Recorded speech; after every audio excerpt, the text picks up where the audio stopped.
어머니, 이번 추석 여행은 우리 가족끼리만 간다니까요? 추석을 하루 앞둔 저녁, 며느리 서영의 차가운 목소리가 제 가슴을 후벼 팠습니다. 불과 어제까지만 해도 손주 민재랑 함께 간다고 믿으며 작은 캐리어를 꺼내 옷가지를 챙기고 또 챙겼습니다. 제 늙은 인생에도 이런 날이 오는구나 싶을 정도로 기분이 들떠 있었습니다. 하지만 며느리의 말 한마디가 그 모든 기대를 무너뜨렸습니다. 순간 저는 생각했습니다. 가족끼리만 간다고? 그래. 그래서 나도 짐을 싼 거잖아. 근데 이게 도대체 무슨 소리지? 나는 가족이 아니었던 건가?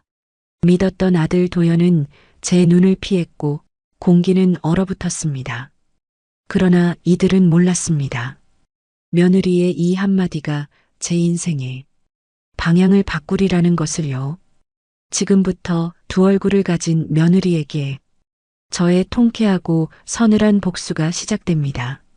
사연 시작 전 무료로 눌러주시는 구독과 엄지척, 알림 설정은 사연 보름달에 큰 힘이 됩니다. 오늘의 사연 시작하겠습니다. 안녕하세요.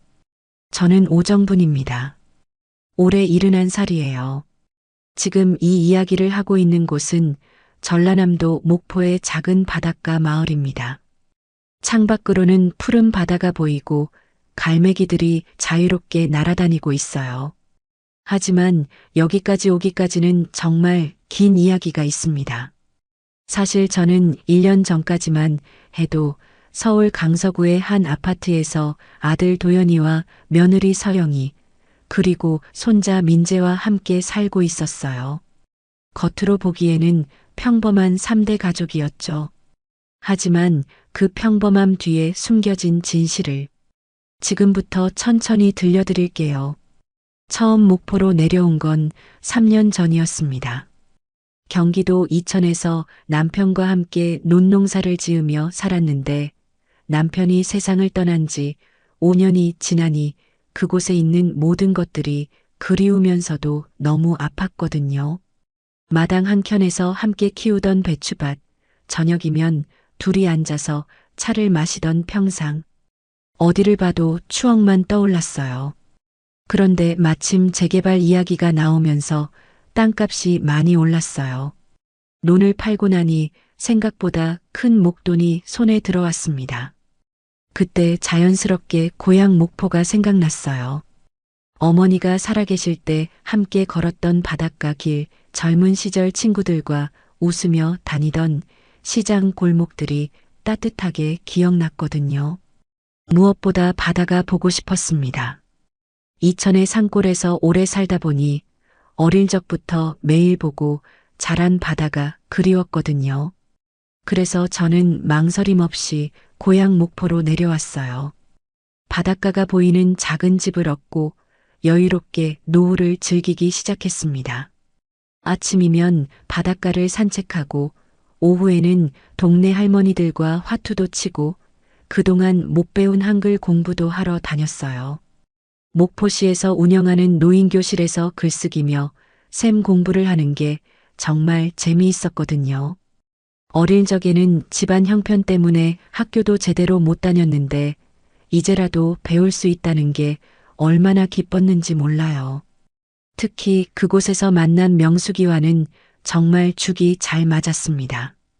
저랑 동갑내기인 명숙이는 부산에서 내려왔는데 저처럼 남편을 먼저 보낸 홀몸이었거든요.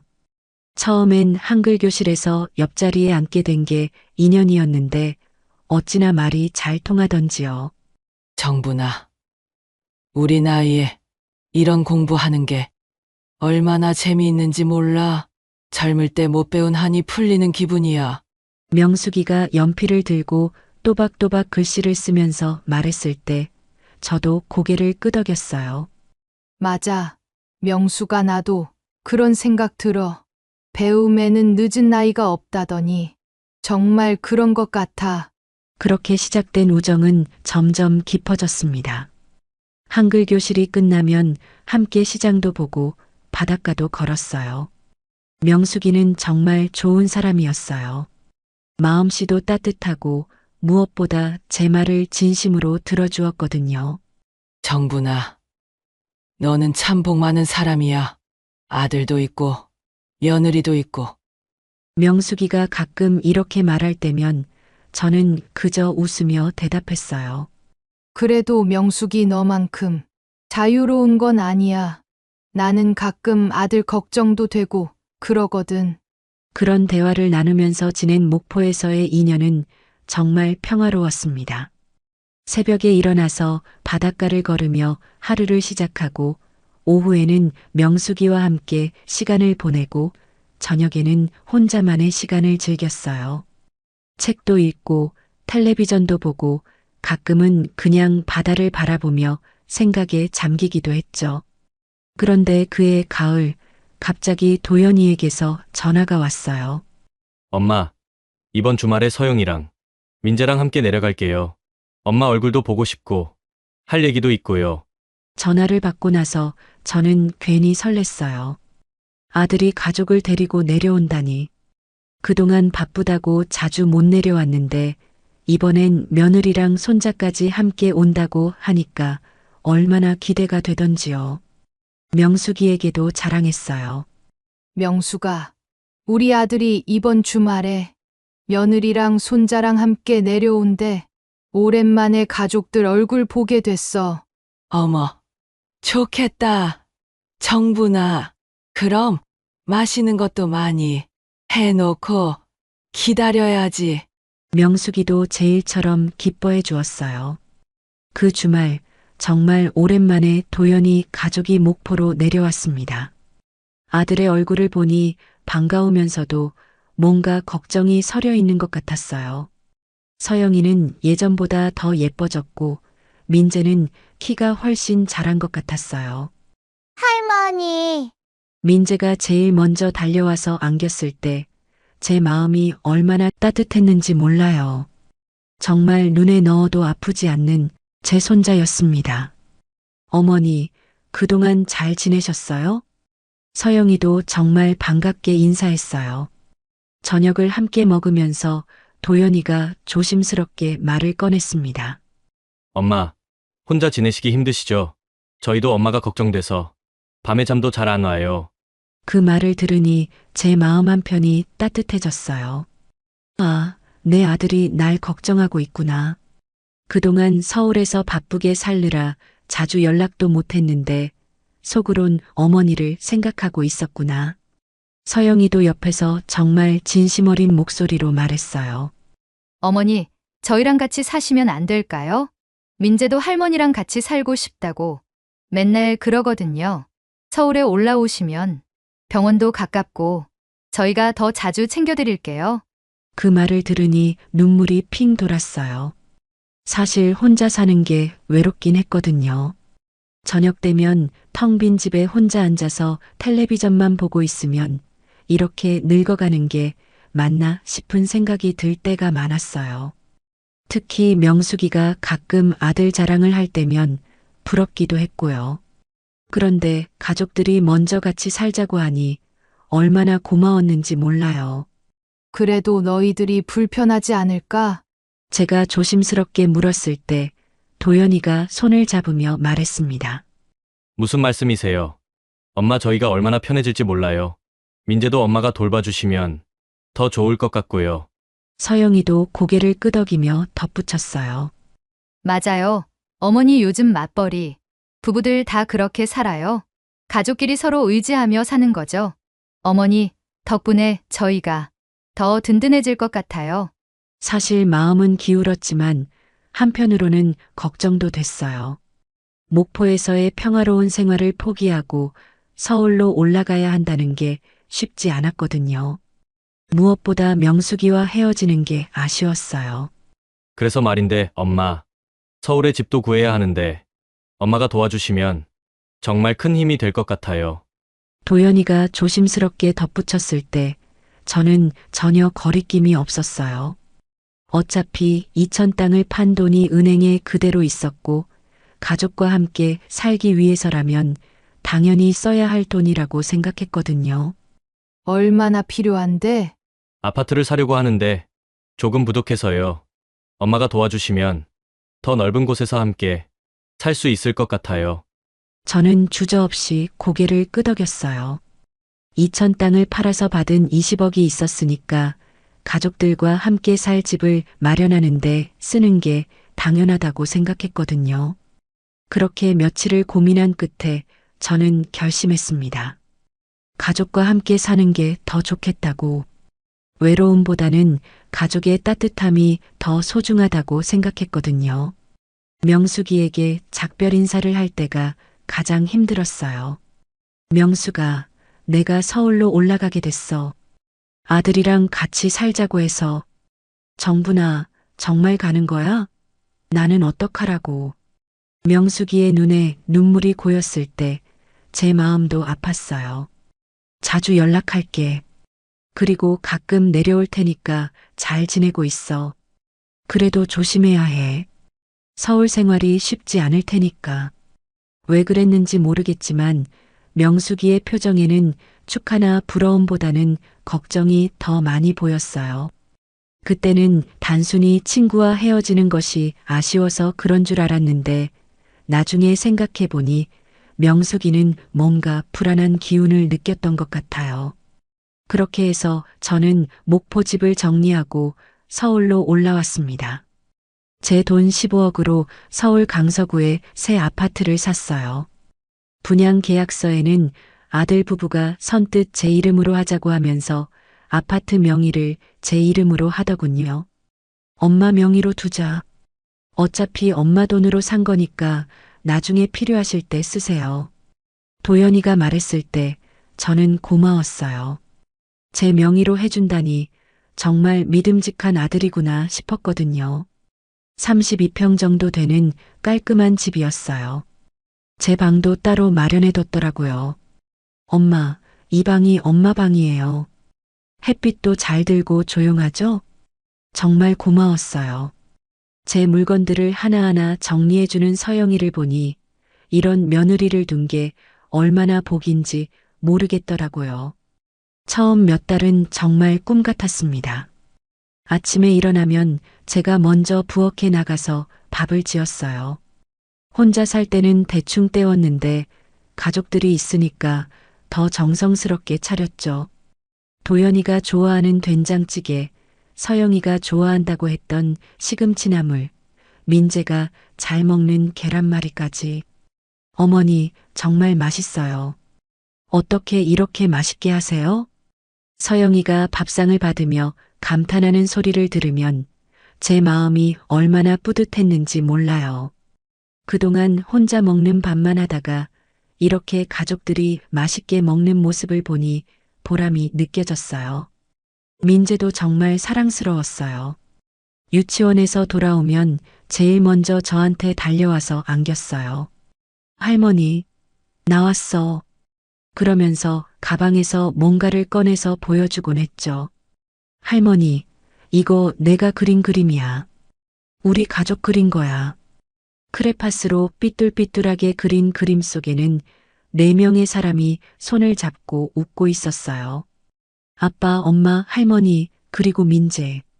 그 그림을 받아들고 있을 때의 기분은 정말 말로 표현할 수 없었어요. 우리 민재가 그림도 잘 그리네. 할머니가 제일 예쁘게 그렸네? 응, 할머니가 제일 예뻐.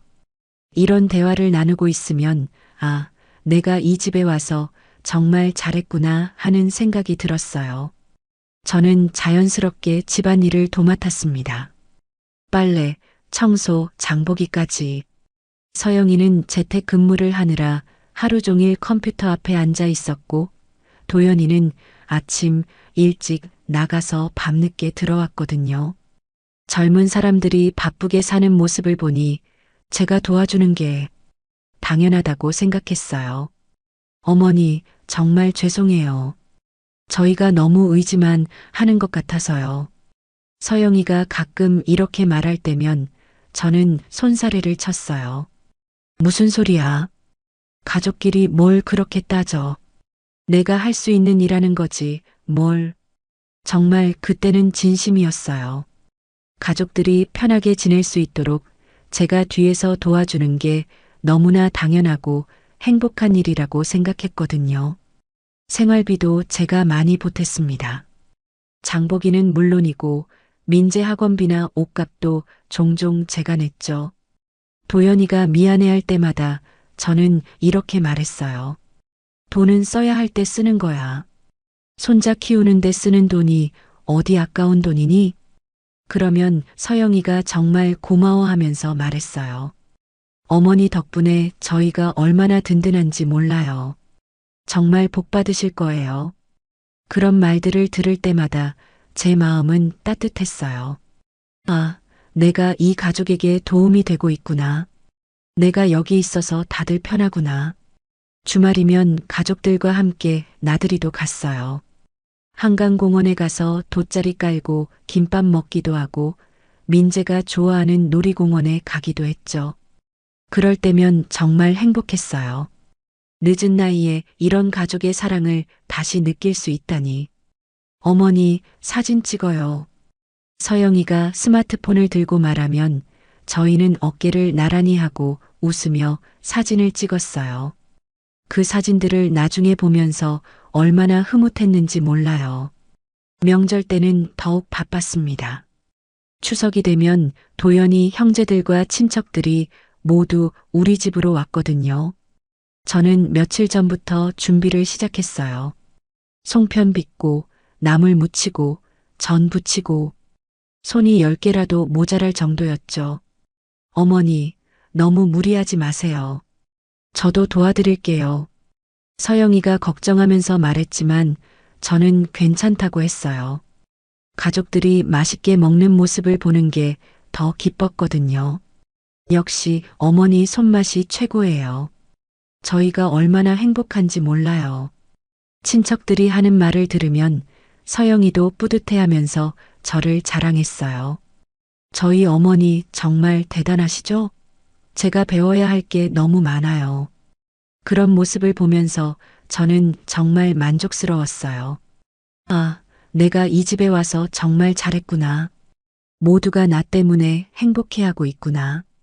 하지만 지금 생각해보니 그때의 행복이 진짜였을까요? 아니면 제가 보고 싶은 것만 보고 있었던 걸까요? 그 모든 웃음과 감사의 말들이 정말 진심이었을까요? 그건 앞으로 들려드릴 이야기를 들으시면 아실 거예요. 그때는 정말 몰랐어요. 제가 얼마나 순진했는지, 얼마나 착각하고 있었는지. 하지만 그때만큼은 정말 행복했어요. 가족들에게 사랑받고 있다고 믿었고, 제가 이 집에 꼭 필요한 사람이라고 생각했거든요. 그래서 더 열심히 했어요. 더 정성스럽게 밥을 차리고, 더 깨끗하게 집을 치우고, 민재를 더 예뻐해줬죠. 그런 날들이 1년 넘게 계속됐어요. 정말 평화롭고 행복한 시간들이었죠. 물론 중간중간 서영이의 미묘한 표정이나 차가운 느낌이 신경 쓰일 때도 있었지만 저는 그냥 제가 예민한 거라고 생각했어요. 며느리도 바쁘고 힘들 텐데 조금씩 피곤한 기색을 보이는 게 당연하다고 여겼거든요. 적어도 겉으로는요. 하지만 시간이 지나면서 조금씩 이상한 기분이 들기 시작했어요. 처음에는 정말 사소한 것들이었습니다. 너무 작아서 제가 예민하게 받아들이는 건 아닌가 싶을 정도로요. 처음 그런 기분을 느낀 건 제가 김치를 담그고 있을 때였어요. 이천에서부터 해오던 방식대로 배추를 절이고 양념을 만들고 있는데 서영이가 부엌으로 들어오더니 말했어요. 어머니, 요즘은 김치 그렇게 안 담가요. 너무 맵고 짜면 몸에 안 좋대요. 그때는 그냥 며느리가 건강을 걱정해서 하는 말인 줄 알았어요. 그래, 그럼 소금을 좀 덜 넣을까? 아니에요. 요즘은 아예 다른 방식으로 해야 해요. 제가 인터넷에서 본 레시피가 있는데 서영이가 스마트폰을 꺼내서 보여주는 레시피를 보니 제가 평생 해오던 방식과는 완전히 달랐어요. 양념도 다르고 절이는 시간도 다르고 심지어 배추 고르는 방법까지 달랐어요. 요즘 사람들은 다 이렇게 해요. 어머니 방식은 좀 구식이라서. 그 말을 들었을 때 가슴 한편이 뭔가 서늘해지는 느낌이 들었어요. 구식이라니. 제가 평생 해온 방식이 구식이라니. 하지만 그래도 며느리 말이 맞겠지 하고 넘어갔어요. 그래, 그럼 한번 해볼까? 전 며느리가 해보라고 한 방식으로 김치를 담가봤어요. 하지만 새로운 방식으로 담근 김치는 영 맛이 없었어요. 도연이도 먹으면서 어색한 표정을 지었고 민재는 아예 안 먹으려고 했어요. 할머니, 김치가 왜 이상해? 민재가 그렇게 말할 때 서영이가 빠르게 말했어요. 민재야, 그런 말하는 거 아니야. 할머니가 예전 손맛이 좀 없어졌나 봐. 그러면서 저를 보며 웃었어요. 그런데 이상했어요. 분명히 서영이가 새로운 방식으로 하라고 했는데 마치 제가 예전 손맛을 잊어버리고 이상하게 한 것처럼 말하는 거예요. 어이가 없었지만 뭐 자식 앞에서는 그럴 수도 있겠다 싶어서 그냥 넘어갔어요. 그 다음부터는 청소 방법에 대해서도 지적이 들어왔습니다. 어머니, 요즘은 세제를 그렇게 많이 쓰면 안 돼요. 환경 호르몬 때문에 민재한테 안 좋아요. 어머니, 걸레질할 때 물을 너무 많이 써요. 요즘은 물 아껴 써야 한다고 하던데요. 어머니, 그 세제 말고 이거 써보세요. 요즘 나온 거라서 더 좋대요. 하나하나는 다 맞는 말 같았어요. 환경도 생각해야 하고, 손자 건강도 챙겨야 하고. 하지만 왜 그런지 모르게 기분이 좋지 않았어요. 마치 제가 하는 모든 일이 틀렸다고 지적받는 기분이었거든요. 그래도 가장 마음이 아팠던 건 작년 추석 음식 준비할 때였습니다. 추석이 다가오니까 저는 며칠 전부터 준비를 시작했어요. 송편도 빚고, 나물도 무치고, 전도 부치고, 정성껏 하나하나 준비했죠. 그런데 서영이가 음식을 하나씩 보더니 말하는 거예요. 어머니, 송편이 너무 크지 않아요? 요즘은 작게 만드는 게 트렌드래요. 어머니, 나물에 참기름을 너무 많이 넣으신 것 같아요. 기름진 음식은 몸에 안 좋다고 하던데요. 어머니, 전도 너무 두껍게 부치셨네요. 얇게 해야 소화가 잘 된대요. 하나하나 지적을 받을 때마다 제 마음이 점점 무거워졌어요. 제가 평생 해온 방식이 다 틀렸다는 말처럼 들렸거든요. 서영아, 그래도 이게 원래부터 내가 해온 방식이고 맛도 있어. 어머니, 그만 좀 부르고 정 마음에 안 들면 네가 좀 하지 그러니? 제가 조금 서운한 마음에 그렇게 말했을 때 서영이가 정색하며 대답했어요. 어머니, 그런 뜻이 아니잖아요. 전통도 좋지만 시대에 맞춰 바꾸자는 거예요. 요즘 사람들 입맛에는 어머니 방식이 좀 맞지 않을 것 같다고요. 그 말을 들었을 때 정말 마음이 아팠어요. 구식이라는 말, 시대에 안 맞는다는 말이 계속 머릿속을 맴돌았거든요. 그리고 그 무엇보다 서영이의 말투가 묘하게 거슬렸어요. 겉으로는 웃으면서 정중하게 말하는 것 같은데 어딘가 차갑고 무시하는 듯한 느낌이 있었거든요. 마치 어린아이를 달래듯이 아니면 정신이 온전하지 않은 사람을 대하듯이 말하는 것 같았어요. 그런 미묘한 무시가 담긴 말투가 가슴을 꼭꼭 눌렀습니다. 그날 밤 잠자리에 누워서 계속 생각했어요. 내가 정말 음식 손맛이 바뀐 건가? 내 방식이 정말 시대에 안 맞는 건가? 그동안 가족들이 맛있다고 했던 건 그냥 예의상 한 말이었나? 하지만 더 충격적인 건 며칠 뒤에 알게 됐어요. 동네 마트에서 장을 보고 오는데 아파트 단지 앞에서 서영이가 다른 엄마들과 이야기하는 소리가 들렸거든요. 우리 시어머니가 요즘 좀 그러세요. 자꾸 깜빡깜빡 하시고 내가 깜빡깜빡한다고? 저는 그런 적이 없는데요. 오히려 서영이보다 기억력이 더 좋은 편인데 말이에요. 어머, 그러시구나.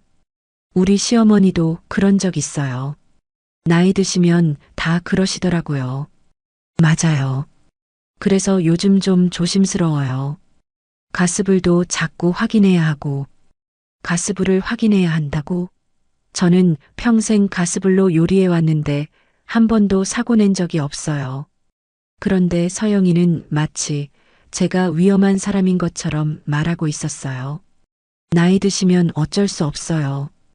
그래도 가족이니까 참고 지내야죠. 참고 지낸다고? 저와 함께 사는 게 참고 견뎌야 할 일이라는 건가요? 그 소리를 듣고 집에 들어와서 거울을 보니 제 얼굴이 창백해져 있었어요. 가슴이 답답하고 숨이 막히는 것 같았어요. 그날 저녁 서영이가 평소처럼 웃으며 말했어요. 어머니, 오늘 하루 어떠셨어요? 편히 쉬셨죠? 그 웃음이 진짜인지 가짜인지 알 수가 없었어요. 몇 시간 전까지만 해도 이웃들 앞에서 저를 그렇게 말하던 사람이 지금은 이렇게 다정하게 굴고 있으니까요. 응, 괜찮았어.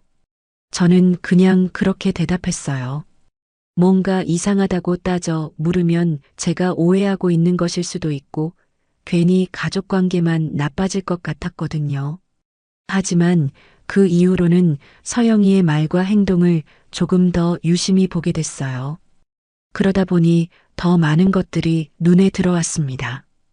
예를 들어 제가 민재에게 간식을 줄 때면 이런 식으로 말하는 거예요. 민재야, 할머니가 주신 건 조금만 먹어. 너무 많이 먹으면 저녁 못 먹어. 아니면 이런 식으로요. 어머니, 민재가 요즘 살이 좀 쪄서 간식을 줄이려고 하거든요. 마치 제가 손자 건강을 생각하지 않고 음식을 주는 사람인 것처럼 말하는 거예요. 그리고 도연이 앞에서는 또 다른 얼굴을 보였어요. 여보, 어머니가 요즘 가스불 끄는 걸 자꾸 깜빡하셔서 제가 계속 확인하고 있어요. 여보, 어머니가 같은 말씀을 여러 번 하시는 것 같아서 걱정돼요. 도연이는 그런 말을 들으면 걱정스러운 표정을 지었어요. 그래, 엄마가 그러시나? 나이가 드시니까 그런가 보다. 엄마, 혹시 불편한 거 있으시면 말씀하세요. 도연이는 저를 걱정하는 것 같았지만 동시에 서영이 말을 그대로 믿고 있는 것 같았어요. 저는 점점 혼란스러워졌어요. 내가 정말 깜빡깜빡하는 건가? 내가 같은 말을 여러 번 하는 건가? 아무리 생각해봐도 그런 적이 없는데 어느 날은 정말 화가 났어요. 서영이가 또 이웃들과 이야기하는 소리를 들었거든요. 우리 시어머니가 요즘 좀 이상해지셨어요. 어제도 냉장고 문을 열어놓고 가셨더라고요. 냉장고 문을 열어놓고 갔다고? 저는 그런 적이 없어요. 평생 그런 실수를 한 적이 없는데요. 그날 밤 저는 정말 화가 나서 서영이에게 물어봤어요. 서영아, 내가 언제 냉장고 문을 열어놓고 갔니?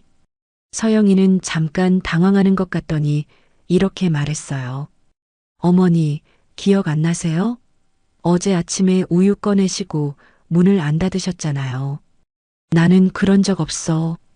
어머니, 요즘 자꾸 이러세요. 분명히 그러셨는데 기억을 못 하시고.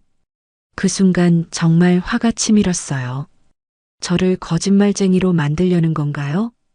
도대체 왜 이렇게까지 트집을 잡으려는 건지 이해가 안 됐어요. 저를 거짓말쟁이로 몰아서 얻어지는 게 뭘까요? 제가 뭘 잘못했다고 이런 식으로 몰아가는 건지 정말 이해할 수 없었습니다. 분명히 없었던 일을 있었다고 하고 제가 기억하지 못한다고 하고 이런 식으로 저를 이상한 사람으로 만들어서 뭘 하려는 건지 의심스러웠어요. 하지만 서영이는 오히려 걱정스러운 표정을 지으며 말했어요. 어머니, 혹시 병원에 가보시는 게 어때요? 요즘 건망증이 좀 심해지신 것 같아서. 병원에 가보라고? 저는 아무 문제 없는데 왜 병원에 가야 하나요? 참다 못해 제가 물었어요. 서영아, 도대체 왜 그러는 거니? 나한테 왜 이렇게까지 트집을 잡으려고 하는 거야? 내가 뭘 잘못했다고 이런 식으로 몰아가는 거니? 제 목소리가 조금 높아졌을 때 서영이는 깜짝 놀란 표정을 지었어요. 어머니, 갑자기 왜 화를 내세요? 한 번도 이렇게 화낸 적 없으시는데 정말 이상해지셨네요.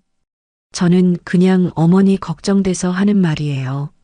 나는 괜찮아. 아무 문제 없어. 어머니, 그렇게 말씀하시지 마시고 한번 검사만 받아보세요. 미리미리 체크하는 게 좋잖아요. 그때 도연이도 들어와서 서영이 편을 들었어요. 엄마, 은주 말이 맞아요. 한번 검사 받아보시는 게 좋을 것 같아요. 그 순간 정말 절망스러웠어요. 아들마저도 며느리 말을 그대로 믿고 있다니. 저를 의심하고 있다니. 하지만 며칠 뒤에 들은 이야기는 더 마음을 무겁게 했어요. 서영이가 전화 통화하는 소리를 우연히 들었는데 이런 말을 하고 있었어요. 언니, 나 정말 스트레스 받아 죽겠어. 시어머니가 요즘 너무 이상해지셨어. 자꾸 헛소리 하시고 같은 말 반복하시고. 헛소리라니. 제가 언제 헛소리를 했나요? 같은 말을 반복한다니. 저는 그런 적이 없는데요. 맞아, 정말 힘들어. 어떻게 해야 할지 모르겠어. 이대로는 못 살겠어. 그리고 뭔가 중얼거리는 소리가 더 들렸지만 정확히 무슨 말인지는 알아듣기 어려웠어요. 제 얘기를 하는 건지 다른 사람을 얘기하는 건지도 희미하게 들렸습니다. 서영이는 계속 전화 통화를 했어요. 아니야, 남편은 잘 몰라. 내가 알아서 처리해야겠어. 시어머니 상태가 이상하다고 계속 말하면 언젠가는 알게 될 거야. 제 상태가 이상하다고 계속 말한다고? 거짓말로 저를 이상한 사람으로 만들려는 계획이었던 건가요? 그날 밤 저는 잠을 이루지 못했어요. 서영이가 정말 그런 생각을 하고 있는 건가? 하지만 다음 날 아침 서영이는 여전히 밝게 웃으며 말했어요. 어머니, 어젯밤에 잘 주무셨어요? 아침 준비하실 거 있으면 제가 도와드릴게요. 그 웃음을 보면서 저는 혼란스러웠어요. 어젯밤 전화에서 들었던 그 차가운 목소리가 진짜인가? 아니면 지금 이 다정한 모습이 진짜인가? 그래도 세대 차이인가 보다 하고 그러려니 하면서 참고 넘어갔어요. 젊은 며느리니까 스트레스도 받을 수 있고 제가 너무 예민하게 받아들이는 건 아닌가 싶었거든요. 중요한 건 정확하게 저를 얘기한 건지도 확신할 수 없을 정도로 희미하게 들렸었거든요. 하지만 마음 한편으로는 점점 더 큰 불안과 의심이 자라나고 있었습니다. 겉으로는 평화로운 가족 생활을 유지하면서도 말이에요. 그 일이 있고 나서 며칠 동안은 집안 분위기가 어색했습니다. 저는 화를 낸 것이 마음에 걸려 조용히 지냈고 서영이도 평소보다 말수가 적었어요. 하지만 시간이 지나면서 서영이는 다시 예전처럼 돌아왔습니다. 아니, 오히려 더 적극적으로 저에게 관심을 보이기 시작했어요. 혹시 머리가 아프시거나 그런 건 없으세요? 잠은 잘 주무세요? 요즘 밤에 뒤척이시는 소리가 들리던데 식사량이 줄어드신 것 같아요. 혹시 입맛이 없으세요?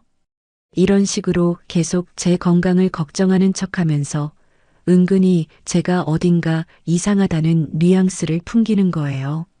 처음에는 정말 걱정해서 하는 말인 줄 알았는데 점점 그게 아니라는 걸 알게 됐어요. 그리고 새로운 종류의 압박이 시작됐습니다. 재산과 명의에 대한 이야기였어요. 요즘 세금이 많이 올랐잖아요. 종부세도 그렇고. 서영이가 어느 날 저녁 식사 후에 조심스럽게 말을 꺼냈어요. 그래서 어떻게 하자는 거니? 아무래도 명의를 좀 정리하시는 게 좋을 것 같아서요. 나중에 준비 안 하고 있다가 무슨 일 생기면 상속세를 50%까지 낼 수도 있대요. 50%면 절반을 그냥 버리는 거잖아요. 명의를 정리한다는 게 무슨 뜻인지 대충 짐작이 갔지만 저는 모른 척 했어요. 무슨 명예? 이 집이랑 통장들 말이에요. 혼자 다 가지고 계시면 세금 부담이 크잖아요. 도연이도 옆에서 거들었어요. 엄마, 은주 말이 맞아요. 요즘 세금 정말 무섭다고 하더라고요.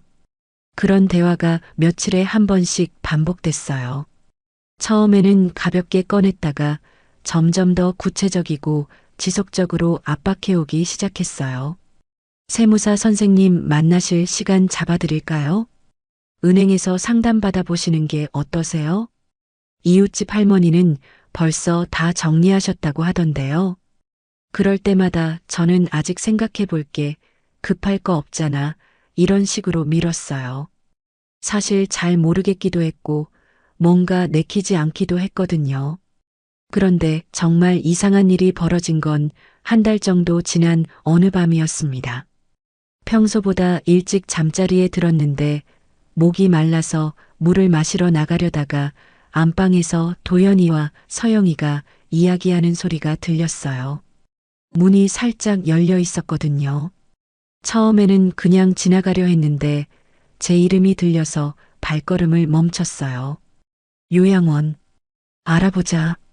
아니, 잠깐. 정말 요양원이라고 했을까요? 그런데 요양원이라는 글자가 뚜렷하게 들리지는 않았어요. 정말 내가 너무 예민해진 것 같기도 했습니다. 설마 진짜로 그럴 리가. 아니겠지. 명의도 정리해야. 명의 정리 이야기도 들린 것 같았는데 이것도 확실하지 않았어요. 그 순간 가슴이 철렁했지만 정확히 무슨 말인지 알아듣기 어려웠거든요. 제 귀가 갑자기 멍해진 것 같았고 혹시 제가 듣고 싶지 않은 말을 들은 건 아닌가 하는 생각이 들었어요. 그래야. 나중에. 도연이의 목소리도 중간중간 들렸지만 역시 단어 몇 개만 어렴풋이 들릴 뿐이었어요. 내가 잘못 들은 거겠지. 설마 정말로 그런 이야기를 할 리가. 아무래도 제가 너무 신경이 예민해진 것 같았어요. 저는 그 자리에서 더 들어보려 했지만 갑자기 문이 열리는 소리가 났어요. 어머니, 여기서 뭐 하세요? 응. 화장실 가려고 나왔다. 아, 그러세요? 서영이는 잠시 당황하는 듯 하더니 물었습니다. 혹시 무슨 얘기 들으신 건 아니시고요? 응? 무슨 얘기? 화장실 가려고 지금 나왔는데? 순간 가슴이 철렁했습니다. 도둑질하다 들킨 것처럼 가슴이 뛰었지만 최대한 아무렇지 않은 척 대답했습니다. 서영이는 평소와 다름없이 말했지만 눈빛이 뭔가 차가웠어요. 그날 밤 저는 잠을 이루지 못했습니다. 계속 생각했어요. 내가 뭘 잘못 들은 건 아닐까? 요양원이라는 단어가 정말 나왔을까? 아니면 내가 예민해져서 엉뚱하게 들은 건 아닐까? 다음 날 아침 서영이와 도연이는 평소와 다름없이 행동했어요. 밝게 웃으며 인사하고 아침 식사도 맛있게 먹고 마치 어젯밤 아무 일도 없었던 것처럼요. 그 이후로 명예 정리에 대한 압박은 더욱 거세졌습니다. 너무 미루시면 나중에 더 복잡해져요. 지금 안 하시면 언제 하시려고요? 도연이까지 나서서 저를 설득하기 시작했어요. 엄마, 세금 문제 정말 심각하다고 하니까 한번 알아보세요. 그런 압박을 받으면서도 저는 계속 망설였어요. 어젯밤에 들릴 듯 말 듯 했던 요양원, 명예 정리 같은 단어들이 자꾸 머릿속을 맴돌았거든요. 그러던 어느 날 정말 마음 아픈 일이 벌어졌습니다. 민재가 유치원에서 돌아와서 신나게 말했어요. 할머니, 오늘 선생님이 가족과 함께 외식하는 게 숙제래. 우리도 외식하러 가자. 저는 기뻐서 대답했어요. 그래, 우리 민재가 좋아하는 곳으로 가자. 할머니가 맛있는 거 사줄게.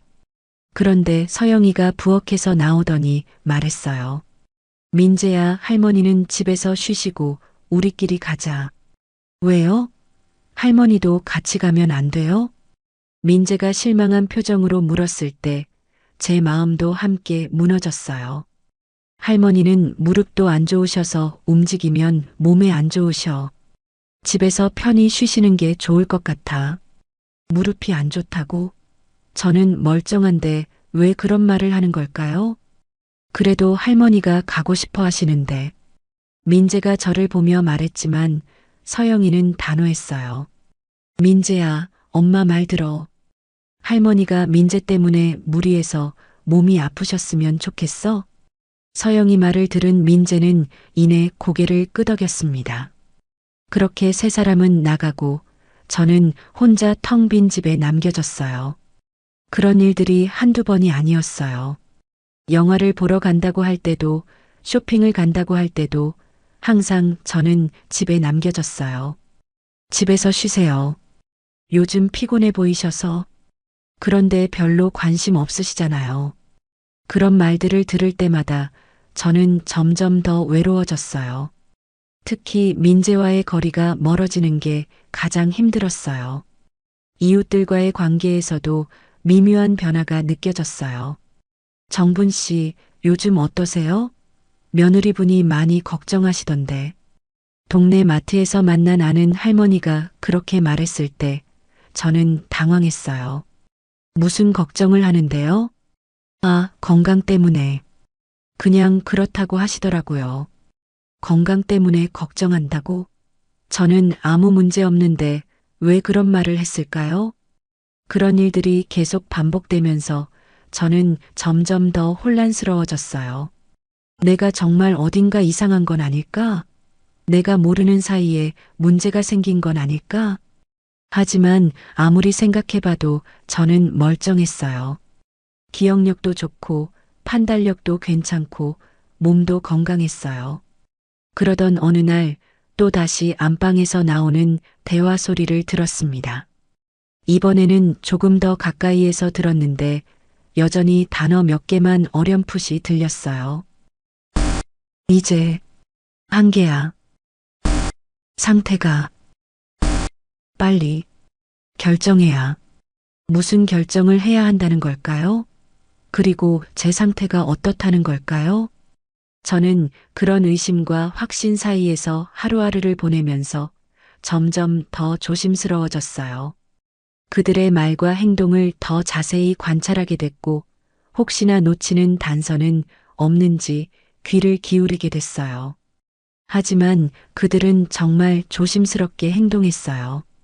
제가 있을 때는 절대 그런 이야기를 하지 않았고 혹시 들릴까봐 문도 꼭꼭 닫고 대화했어요. 그래서 저는 여전히 확신할 수 없었어요.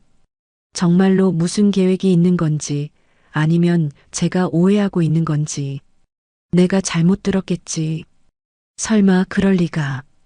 그런 생각으로 자꾸 자신을 달래면서도 마음 한편으로는 점점 더 큰 불안과 의심이 자라나고 있었어요. 그런 애매한 상황 속에서 겉으로는 여전히 평화로운 가족 생활을 유지하고 있었지만 뭔가 큰 변화가 다가오고 있다는 예감을 지울 수 없었습니다. 그런 애매한 상황이 계속되던 어느 날 민재가 유치원에서 돌아와서 신나게 뛰어왔어요. 할머니, 할머니. 민재가 제게 달려와서 안기며 환하게 웃었어요. 할머니, 우리 이번 필리핀 여행 가면 맛있는 거 많이 먹고 재미있게 놀고 와요. 필리핀 여행이라니. 저는 깜짝 놀라면서도 어리둥절했어요. 언제 여행 계획을 세웠는지 전혀 몰랐거든요. 하지만 민재가 워낙 신나게 말하니까 기분이 좋아졌어요. 민재야, 필리핀에 언제 가는데? 이번 추석 때. 엄마가 연휴가 길어서 가족끼리 간다고 했어요. 할머니, 비행기 처음 타는 거 무섭지 않아요? 민재가 걱정스러운 표정으로 물었을 때 제 마음이 따뜻해졌어요. 손자가 저를 걱정해 주다니. 할머니는 괜찮아. 우리 민재랑 같이 가는데 뭐가 무서워? 와, 그럼 바다에서 수영도 하고 모래성도 같이 만들어요. 민재가 신나게 말하는 걸 보니 저도 덩달아 기분이 좋아졌어요. 그 순간 그동안 마음속에 있던 모든 의심과 걱정이 싹 사라졌어요. 아, 내가 정말 너무 예민했구나. 서영이도 자식 교육에 대한 욕심이 있으니까 그럴 수 있는 거였구나. 요양원이니 명예정린이 하는 이야기들도 내가 잘못 들었거나 오해한 거였나 보다. 아들과 며느리도 날 깜짝 놀라게 해주려는지 아직도 말 안 해주고 있구나. 그날 저녁부터 저는 여행 준비에 마음이 설레기 시작했어요. 생전 처음 해외여행이라니 생각만 해도 기뻤어요. 젊었을 때는 경제적 여건도 안 됐고 남편도 농사일이 바빠서 해외는 꿈도 못 꿨는데 이제 가족들과 함께 갈 수 있다니. 그동안 제가 그들에게 서운했던 마음이 미안해졌어요. 이렇게 좋은 계획을 세워주고 있었는데 내가 왜 그렇게 의심만 했을까요? 며칠 뒤 반가운 손님이 찾아왔어요. 목포에서 명숙이가 올라온 거예요. 정분아, 어떻게 지내? 명숙이를 보니 반가워서 얼마나 기뻤는지 몰라요. 명숙아, 어떻게 서울까지 올라왔어? 아들이 서울 출장 왔다길래 따라 올라왔지. 너 보고 싶기도 하고. 명숙이와 함께 차를 마시며 그동안의 이야기를 나눴어요. 사실 명수가 그동안 좀 힘들었어. 저는 그동안 속에 쌓아둔 이야기들을 하나씩 꺼내기 시작했어요. 며느리가 내 요리를 구식이라고 하고 친척들 앞에서도 음식이 짜고 기름지다고 미리 양해를 구하더라고. 그리고 외식할 때마다 나만 빼고 가고. 뭐라고? 그게 무슨 소리야? 명숙이가 놀란 표정으로 말했어요. 그것만이 아니야.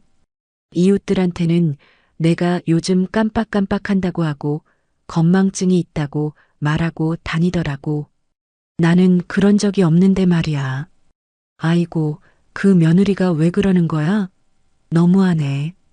명숙이의 표정이 굳어졌어요. 그런데 명수가 이번에 필리핀 가족여행 간다고 하더라고. 민재가 신나게 할머니랑 같이 가자고 하는 걸 보니까 내 생각에는 그동안 서로 서운한 것도 풀고 하려고 가족여행을 아들 며느리가 계획한 것 같아. 그런 것도 모르고 내가 너무 예민했나 보다 싶어. 제가 그렇게 말하자 명숙이도 잠시 생각에 잠겼어요. 그러게. 며느리가 좀 그렇긴 하지만 그래도 해외여행까지 모시고 간다니까 오해일 수도 있겠네. 정분아, 그거 좋은 일이야. 그렇지? 나도 그런 생각이 들어. 그동안 내가 너무 의심 많았나 봐. 명숙이와 이야기를 나눈 후 저는 완전히 마음을 놓았어요. 그동안의 모든 의심이 다 오해였구나. 다음 날부터는 본격적으로 여행 준비를 시작했어요. 오랜만에 여행용 캐리어를 꺼내서 먼지를 털고 입을 옷들을 하나씩 챙겼어요. 필리핀은 따뜻하다고 하니까 여름 옷들을 위주로 준비했죠. 아들과 며느리가 아직까지 나에게 얘기를 안 하려는 것 보니 진짜 깜짝 선물인 것처럼 얘기하려는 것 같았어요. 그래서 저도 모르는 척 짐도 조용히 쌌습니다. 민재야, 할머니 수영복도 사야겠다. 와, 할머니도 수영할 줄 알아요? 할머니가 젊을 때는 수영 좀 했어. 민재와 이런 이야기를 나누는 것만으로도 얼마나 행복했는지 몰라요. 여행 출발 3일 전부터는 거의 매일 짐을 정리했어요. 뭘 가져갈지, 뭘 빼야 할지 고민하는 것도 재미있었어요. 생전 처음 해외여행이라 설렘이 가득했어요. 드디어 여행 전날이 되었어요. 내일이면 가족들과 함께 필리핀으로 떠나는 거예요.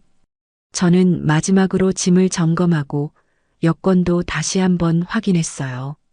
그런데 내일인데 아직까지 얘기를 안 하는 게 좀 이상한 생각이 들었어요. 그래서 제가 자연스럽게 물었어요. 내일 몇 시에 공항으로 나가지? 여행 얘기는 도대체 언제 해주려고 하는 거니?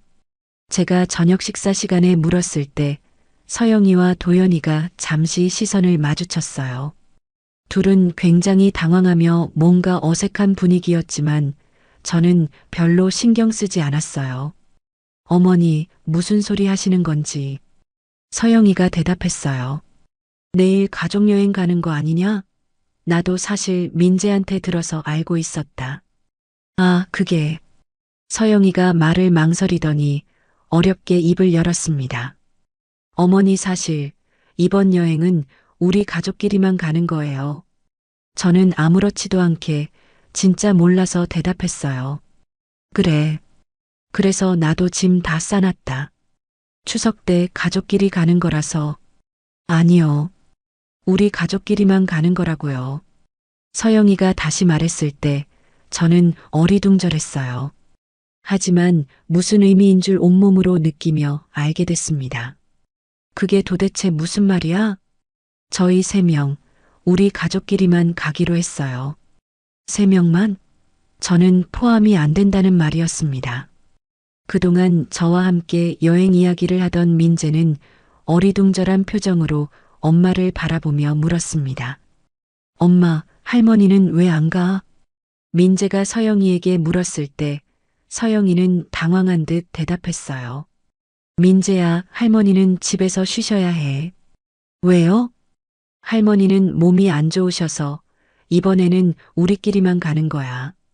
그 말이 귀에 들어오는 순간 세상이 갑자기 조용해졌습니다. 마치 소리가 다 사라진 것처럼요. 가슴 한복판이 텅 빈 것처럼 공허해졌어요. 마치 누군가가 제 심장을 송두리째 파내간 것 같은 느낌이었습니다. 그동안 제가 품었던 모든 기대와 설렘이 한순간에 산산조각 나는 소리가 들렸습니다. 며칠 동안 정성껏 챙긴 캐리어, 생전 처음 해외여행이라며 들떠했던 마음, 민재와 함께 바다에서 놀겠다고 상상했던 모든 것들이 상상으로 끝나버렸습니다. 이런 배신감을 어떻게 말로 표현할 수 있을까요? 믿었던 자식들에게 이렇게 철저하게 무시당한다는 사실이 너무나 충격적이었습니다. 그리고 동시에 제 자신이 너무나 바보 같았다는 생각이 들었어요. 어떻게 이렇게까지 순진할 수 있었을까요? 그동안의 모든 신호를 보고도 그 많은 의심을 했으면서도 민재 말 한마디에 이렇게 쉽게 속아 넘어갈 수 있었다니. 사실 믿고 싶지 않았던 것입니다. 평생을 키운 자식이 그렇게 말했다는 걸 마음 한구석에서 인정하고 싶지 않았던 거였습니다. 그런 와중에 효도 관광일 수도 있는 가족여행이라는 단어 하나에 그 모든 사실을 덮어버린 거였어요. 아, 정말로 내가 이 집에서는 가족이 아니었구나. 정말로 나는 그들에게 짐이었구나. 그동안 내가 느꼈던 모든 의심이 맞았던 거구나. 목구멍이 막혀서 말이 나오지 않았어요. 눈앞이 흐릿해지고 가슴이 답답해서 숨쉬기조차 힘들었습니다. 이런 허망함이 있을까요? 이런 절망감이 있을까요?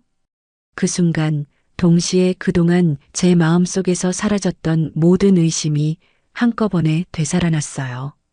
아니, 의심이 아니라 확신이 됐어요. 지금까지 제가 느꼈던 모든 것들이 맞았던 거예요. 서영이가 저를 배제하려 했던 것도, 이웃들에게 저를 이상한 사람으로 만들려 했던 것도, 요양원 이야기도 다 사실이었던 거예요. 그리고 이 여행 이야기조차 거짓말이었던 거예요. 처음부터 저를 데려갈 생각은 없었으면서 민재 앞에서는 그런 티를 내지 않았던 거죠. 그럼 그동안 민재가 할머니랑 같이 간다고 한 건 뭐였어? 제 목소리가 차갑게 나왔어요. 그건 민재가 오해한 거예요. 오해라고? 저는 서영이를 똑바로 바라봤어요. 내가 며칠 동안 짐 싸는 것도 보면서 아무 말 안 한 게 오해였다는 거야? 서영이는 대답하지 못했어요. 그때 도연이가 나섰어요. 엄마, 죄송해요. 저희가 미리 말씀드렸어야 했는데. 도연아, 너도 입이 있으면 한번 말해봐. 저는 아들을 바라보며 조용히 말했어요. 너도 처음부터 알고 있었던 거지? 도연이도 제 눈을 피하며 얼버무렸습니다. 어머니, 그게요. 그 순간 저는 모든 걸 이해했어요. 지금까지 제가 경험했던 모든 일들의 진실을 말이에요. 알겠다. 저는 자리에서 일어나며 말했어요. 그럼 너희끼리 잘 다녀와라. 더 이상 뭐라고 말할 가치도 없었어요. 하고 싶은 말은 산더미 같았지만 이런 사람들에게 무슨 말을 해봤자 소용없다는 걸 깨달았거든요. 변명을 들어봐야 뭐하고 따져봐야 뭐하겠어요. 이미 마음을 정한 사람들한테 말이 통할 리가 없잖아요. 통할 자식들이었으면 이따위 개똥 같은 짓도 안 했겠죠. 그들과 한마디라도 더 나누고 싶지 않았어요.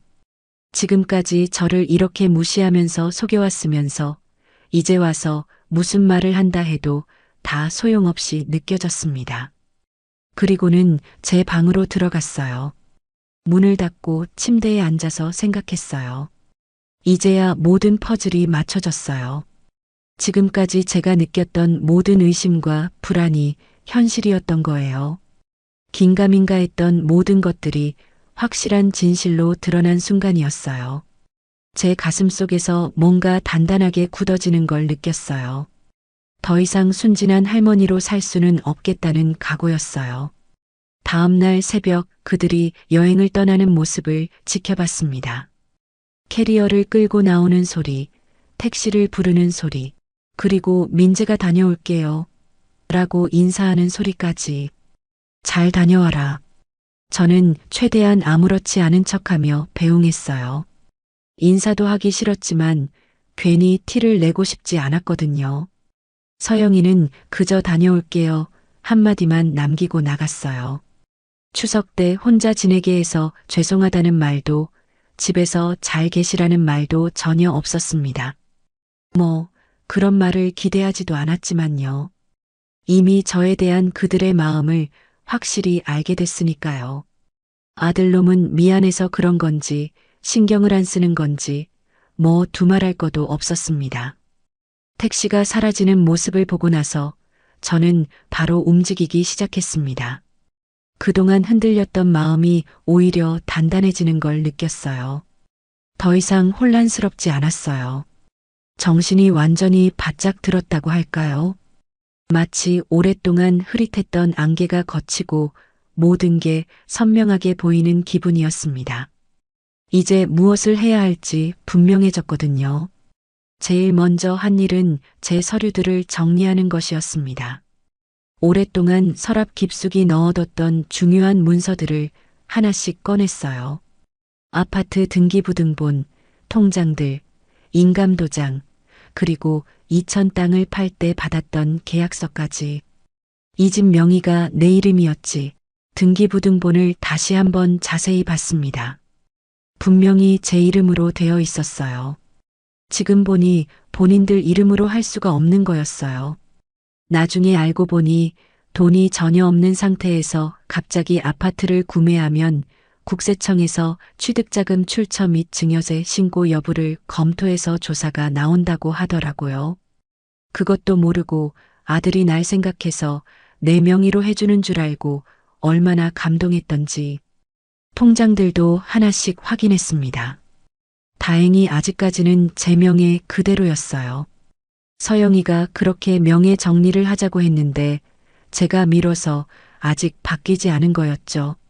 아, 내가 미루길 잘했구나. 그동안은 귀찮아서 또는 뭔가 내키지 않아서 미뤘던 일이었는데 지금 생각해보니 정말 다행이었어요. 이번에는 휴대폰을 꺼내서 중요한 번호들을 찾아봤습니다. 목포에 있는 명수기 번호, 그리고 예전에 2000집을 팔 때 도움을 받았던 부동산 중개사 번호도 있었어요. 먼저 명수기에게 전화를 걸었습니다. 명수가 나야. 정분아. 무슨 일이야?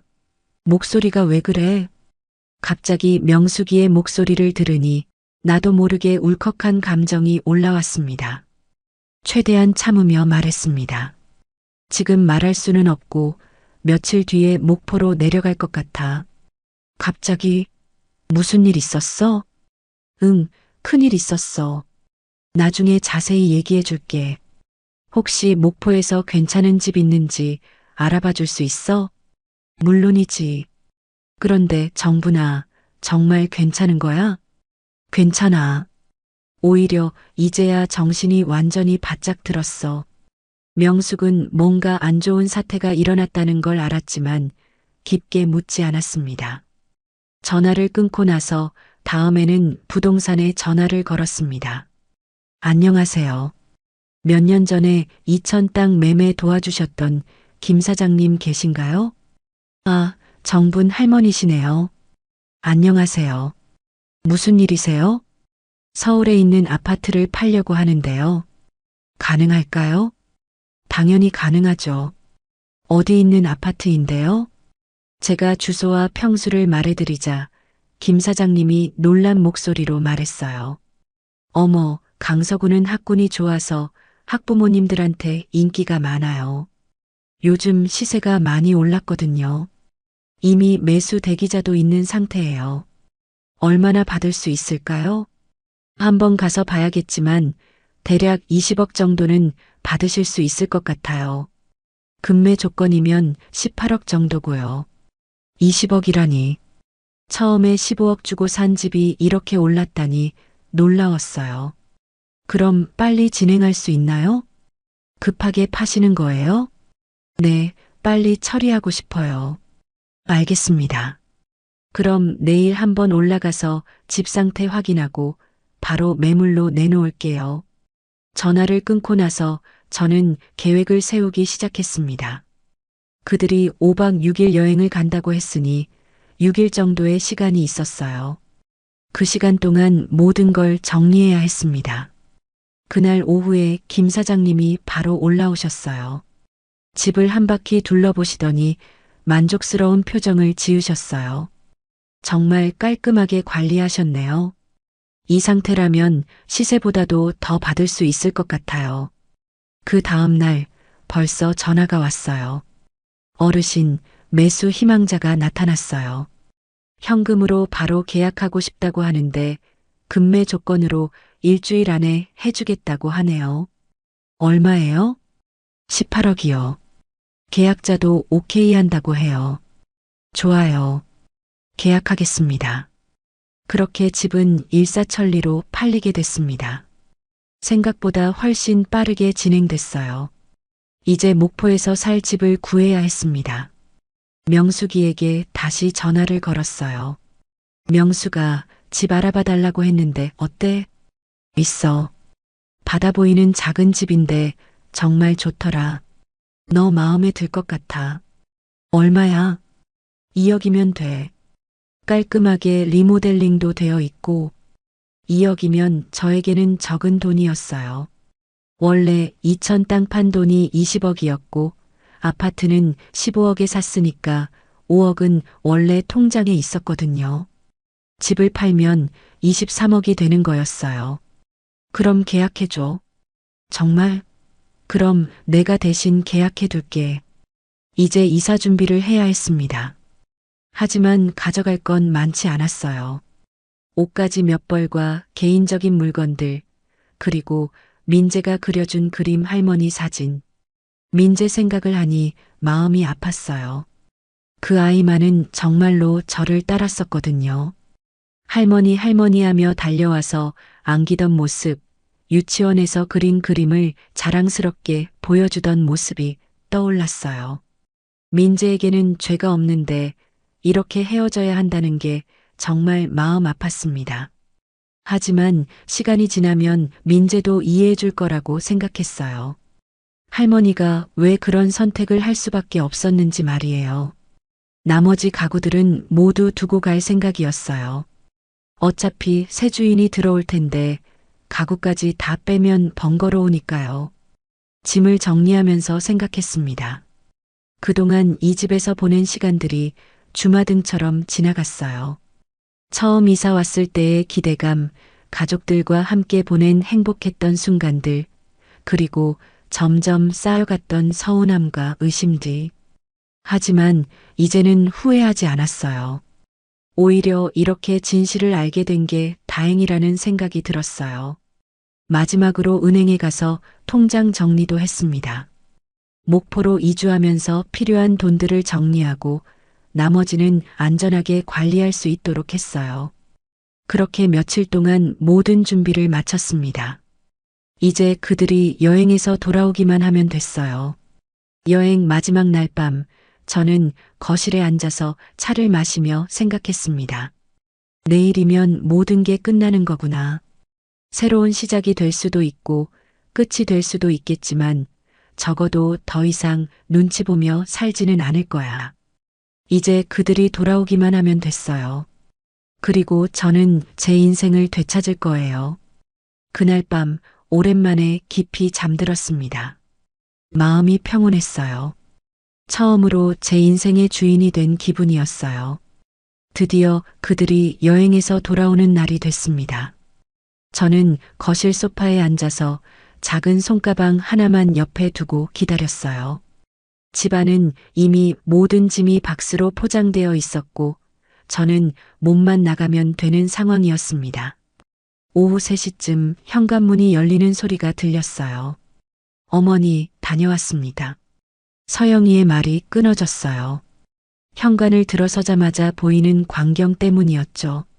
거실 가득 쌓인 이사 박스들, 비워진 선반들, 벽에서 사라진 가족 사진들. 이게 뭐예요? 서영이가 놀란 목소리로 소리쳤어요. 도연이가 허둥지둥 뛰어들어오며 말했어요. 엄마, 이게 뭐야? 짐은 왜 이렇게 싸져 있어? 저는 조용히 소파에 앉아 있었어요. 제 눈빛에는 예전의 체념이나 슬픔은 없었어요. 그저 담담함 그리고 흔들림 없는 결정만이 남아 있었습니다. 집 팔았어. 그 짧은 말 한마디가 거실 전체를 얼어붙게 만들었어요. 아들 내외는 주변을 보고 무슨 상황인지 알아채기 시작했습니다. 서영이는 얼굴이 하얘져서 소리쳤어요. 이게 다 뭐예요? 정말이에요? 집을 팔았다는 게 무슨 소리예요? 우리 없을 때 어떻게 이러실 수가 있어요? 서영이는 도대체 믿기지 않는다는 듯 얘기했어요. 저는 고개를 돌리지 않고 대답했어요. 내 이름으로 산 집이야. 팔겠다고 마음먹고 나서 누구 허락받을 필요 없었어.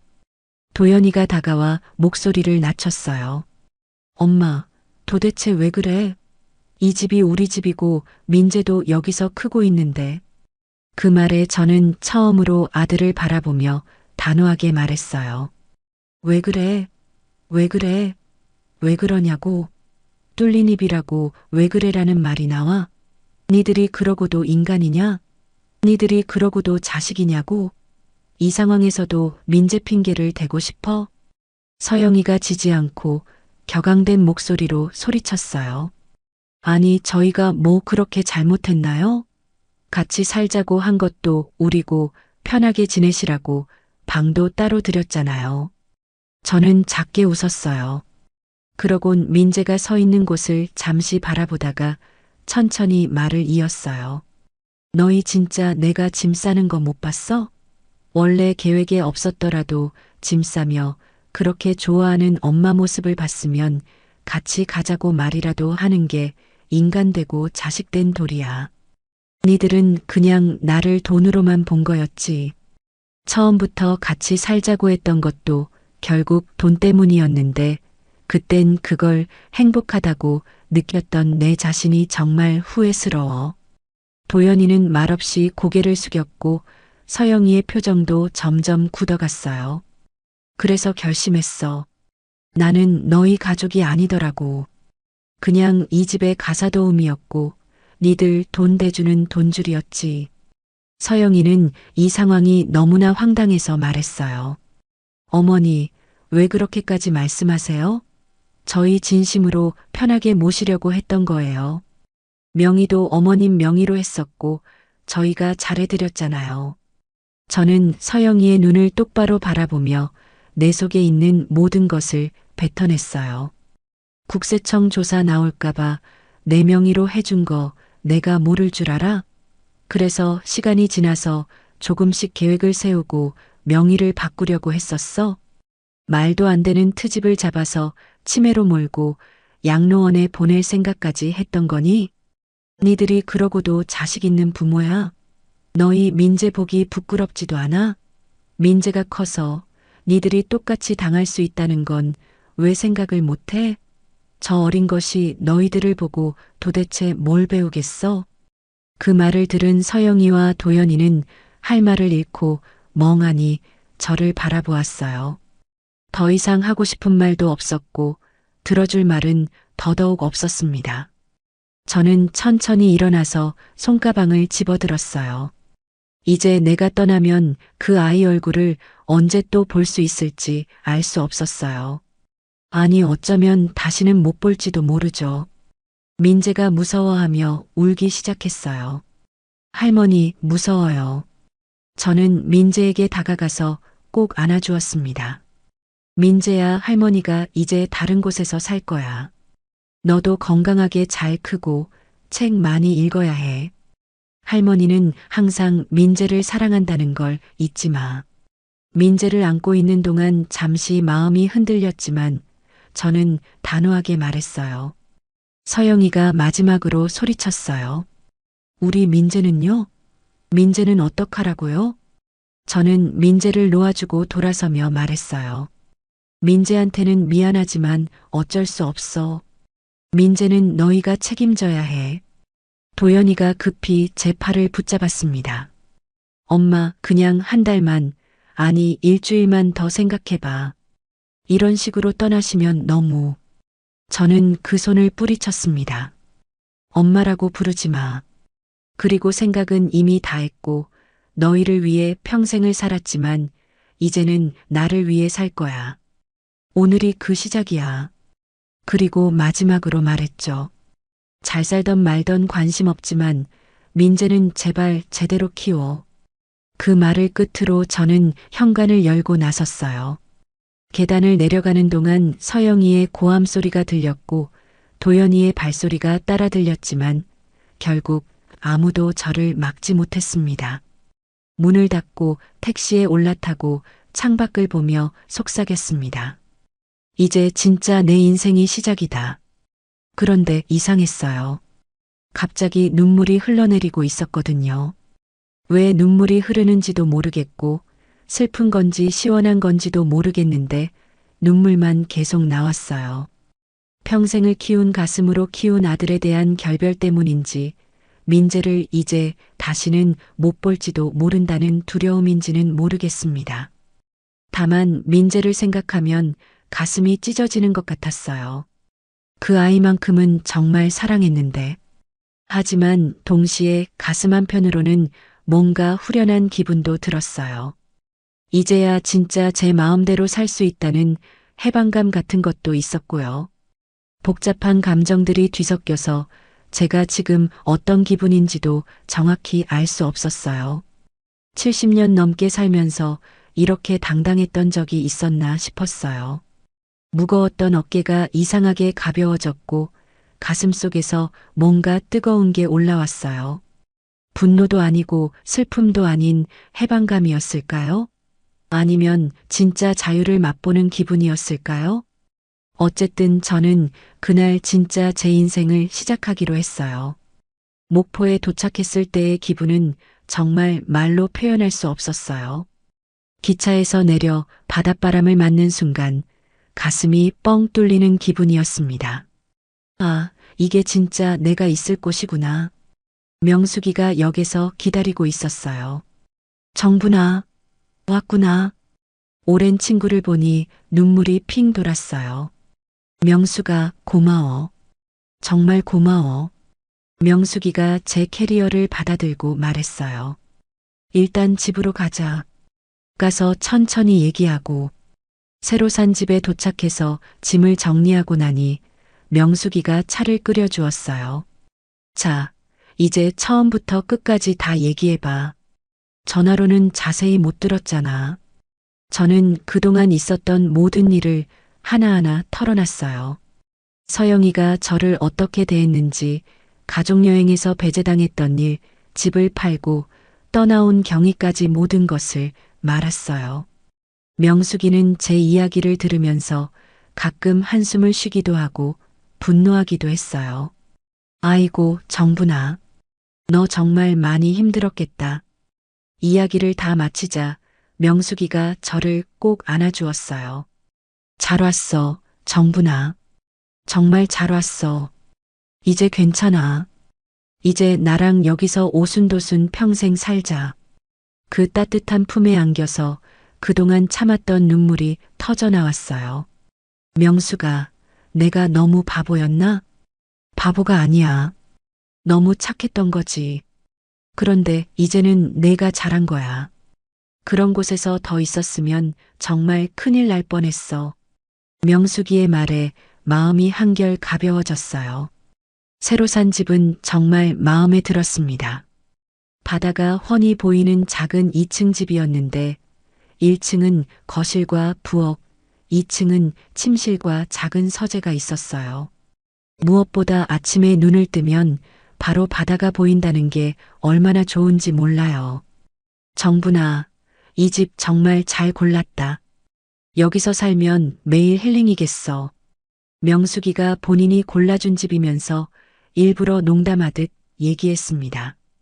그치? 나도 이 집 보자마자 마음에 들었어. 고마워, 명수가. 정말 그랬어요.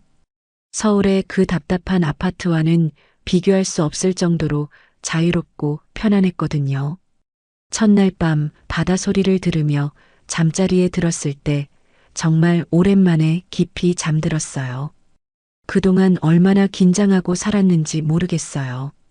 다음 날부터는 본격적으로 목포 생활을 시작했습니다. 아침에 일어나면 바닷가를 산책하고 오후에는 명숙이와 함께 시장도 보고 동네 할머니들과도 인사를 나눴어요.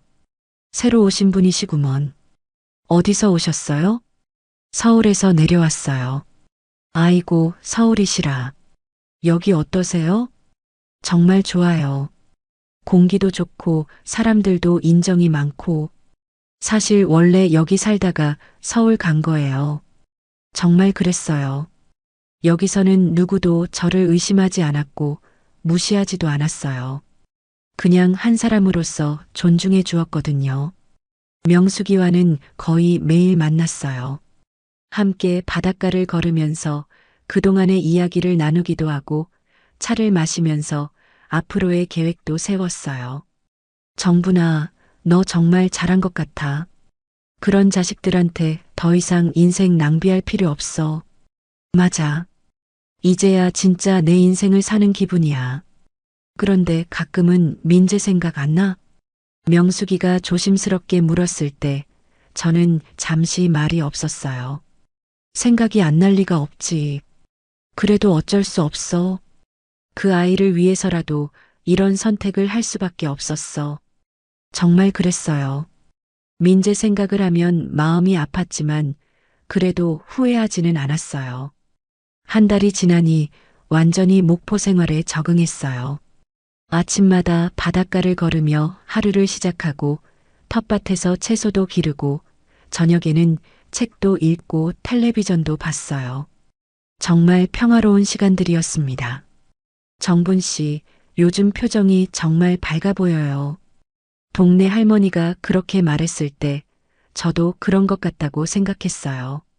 거울을 보면 예전보다 훨씬 편안해 보였거든요. 네, 여기 와서 정말 좋아요. 그럼 잘 됐네요. 우리 동네에 좋은 분이 오셨어. 이런 말들을 들을 때마다 마음이 따뜻해졌어요. 아, 사람 사는 게 이런 거구나.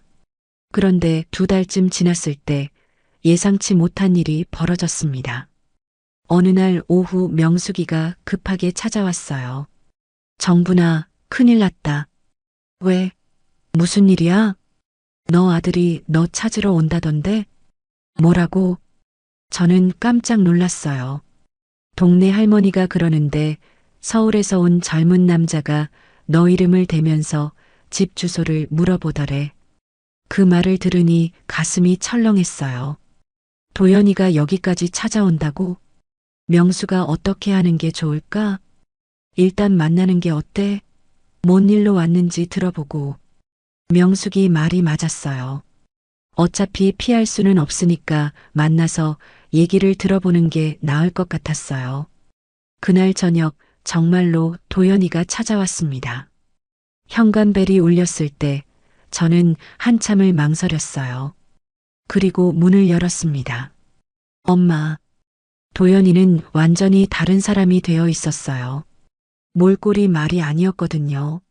살도 많이 빠졌고 옷차림도 초라했어요. 무엇보다 눈빛이 완전히 꺾여 있었어요. 들어와. 저는 담담하게 말했어요. 거실에 앉은 도연이는 한참 동안 말을 못했어요. 그러더니 갑자기 무릎을 꿇었어요. 엄마, 죄송합니다.